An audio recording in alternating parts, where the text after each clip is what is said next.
Beliau ni antara influencer yang paling mahal untuk kita panggil paid review. Bukan mahal lah, sebenarnya kita tak mampu. Kita nak review bag Asfar Harry. Bukanlah mahal, tapi kita je lah tak mampu.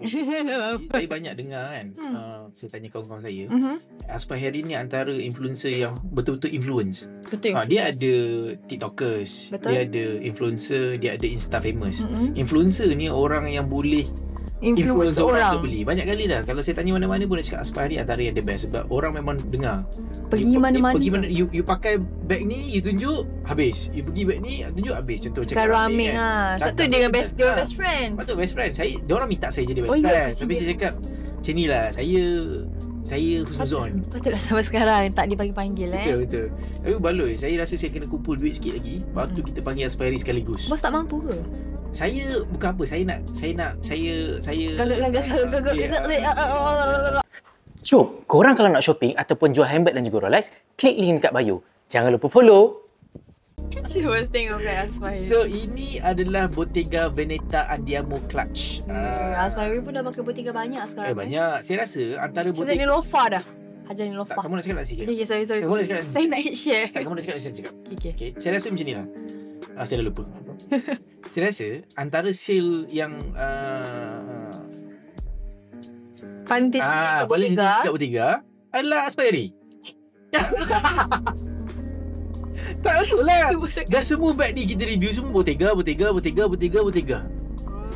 suka sangat. You dah sale kita pun Asfar Harry jugalah. Kita share spot pun semua Asfar Harry. Entah si Bottega tu naik sebab kita. Nak claim. So ini adalah Bottega Bottega pun tak pandang kita. Okay, bos cakap. Ini budak KL ni. Jangan. Oh.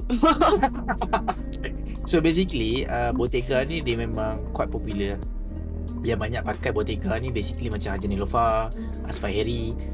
Diorang menggunakan konsep anyaman, ketupat. Macam tu kan ketupat-ketupat ni. Kalau korang nak tahu 20 years back, maybe bag design macam ni popular. Zaman-zaman dulu yang tak ada brand apa semua. But then Bottega ni dia step up.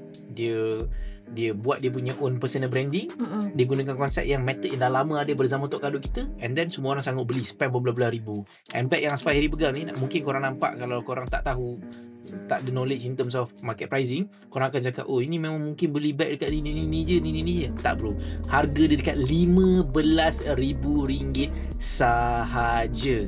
RM15,000 usually orang akan spend kat bag-bag besar ni lebih Betul. on the go macam tu. Kan on the go LV Ni pun clutch bro, satu. clutch tu basically boleh masuk apa je. Tapi colour dia memang lawa lah. Saya tengok Asfar Harry ni dia memang ada orang kata apa, stylish kan. Dia memang stylish kan. Dia memang suka berstyle-style. Dia memang kena beli dengan kita. Dia macam ni lah. Saya bagi Asfar Harry 3 pilihan. Dengar ni amaran dengan saya. It's either you bagi lilin murah, Kita bagi free. ataupun you shopping dengan kita, ataupun bagi paid review murah sikit.